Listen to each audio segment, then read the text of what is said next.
Okay, we're working on lesson 12.1.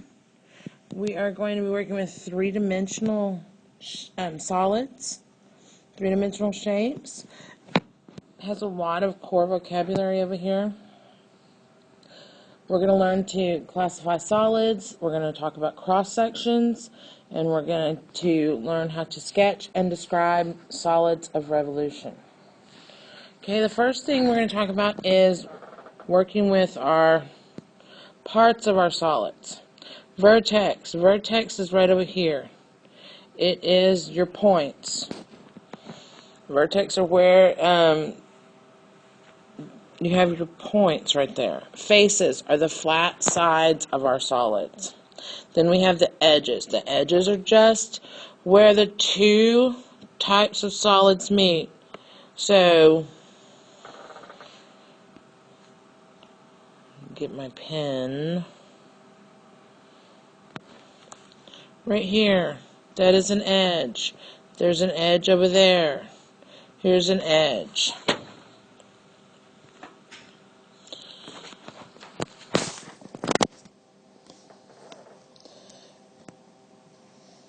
Okay, and they're also saying, they're talking about, one of our vocabulary when we go to look at it is a polyhedron. It is a solid that is bounded by polygons, and they're calling the polygons faces. An edge, that we just showed in the picture of the polyhedron, is a line segment formed by the intersection of two faces. Where you have three or more edges meeting, it's the vertex. So those are the definitions. Okay, types of solids. This is the plural of what we just said, the polyhedron. So this is, and plural is polyhedra. If you notice, this is a prism.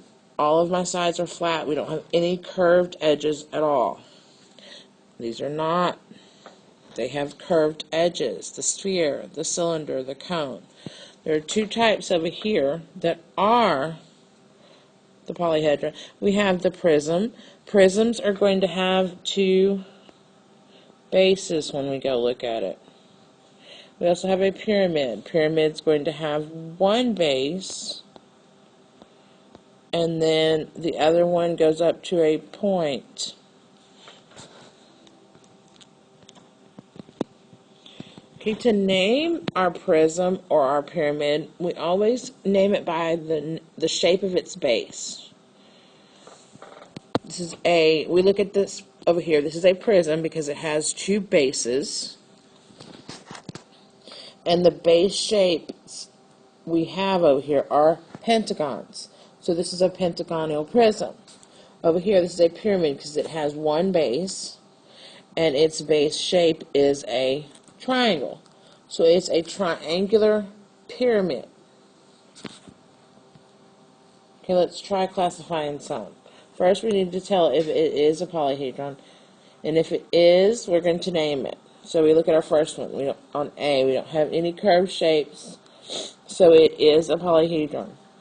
But we're going to name it by its bases then. So we're going to go look over here, and they're using this as its bases. It has two bases, so we know it's going to be a prism. And it's showing us with the hash marks that it is, these sides are equingruent and these are congruent. So it is a rectangle. So it is a rectangular prism. Okay, the next one on B.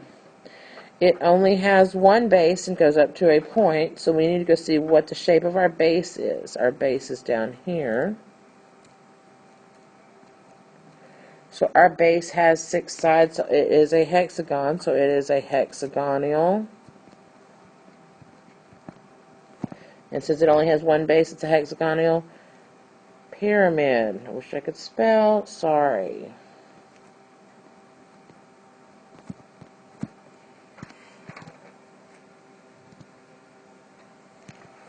Okay, on C, it is curved, so it is not the polyhedron.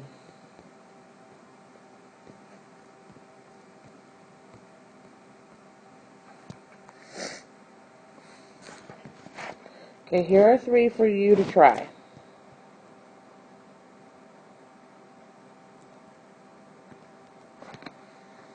Okay, let's look at cross sections.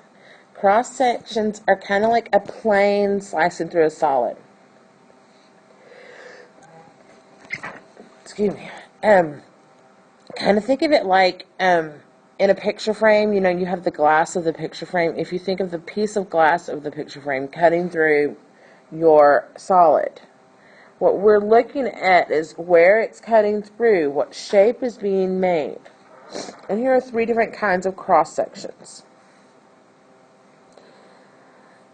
of the same shape. So here, this is a cube.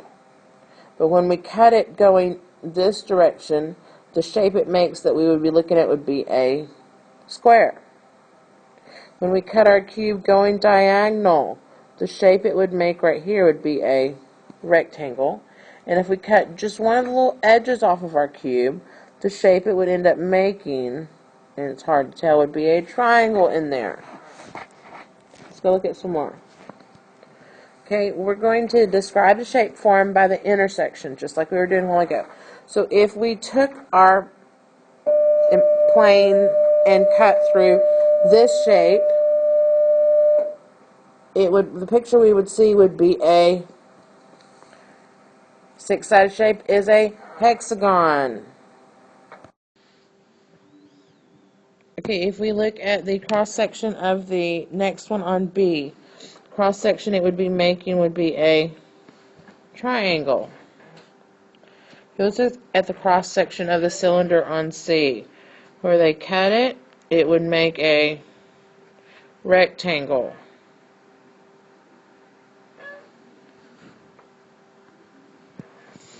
Okay, on our cone on D, where it gets sliced, would end up making a circle.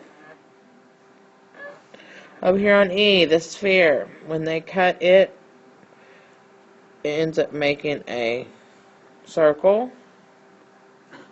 And on F, the cross section they have of the cube is going to end up making a trapezoid.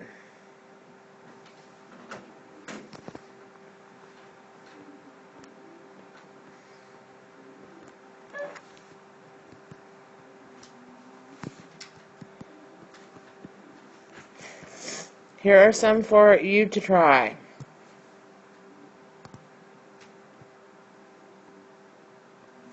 Okay, we're going to talk about solids of revolution. Solid of revolution is a 3-dimensional figure that is formed by rotating a 2-dimensional shape around the axis. So, and I've got the little pictures here that kind of show the scenario. If you have your 2-dimensional figure right there, and you think of it rotating around, and that's why they've got their arrow right there. Rotating around, that rectangle rotating around up top, it starts making a curve. So here's our rectangle that we had with our 2-dimensional. By the time it rotates around all the way, it would end up making a cylinder. Okay, here's our A for us to practice. It is a rectangle. It is a rectangle, and if the rectangle rotated around, we moved the axis and it rotated around, and I've got your picture down below, it would end up making a cylinder. It's going to make a cylinder whose height is 9 if the length of this rectangle up here is 9, and it's going to have if the width is 4, on our cylinder the radius would be 4. Try to give you the picture so that you wouldn't necessarily have to imagine it on these. Okay, here we have a triangle. It has a base of 2 and a height of 5. If it rotated on the axis and we twirled it around, it would end up making a cone. When it makes the cone would have a height of 5, and its base would have a radius of 2. Okay, here are 3 for you to try.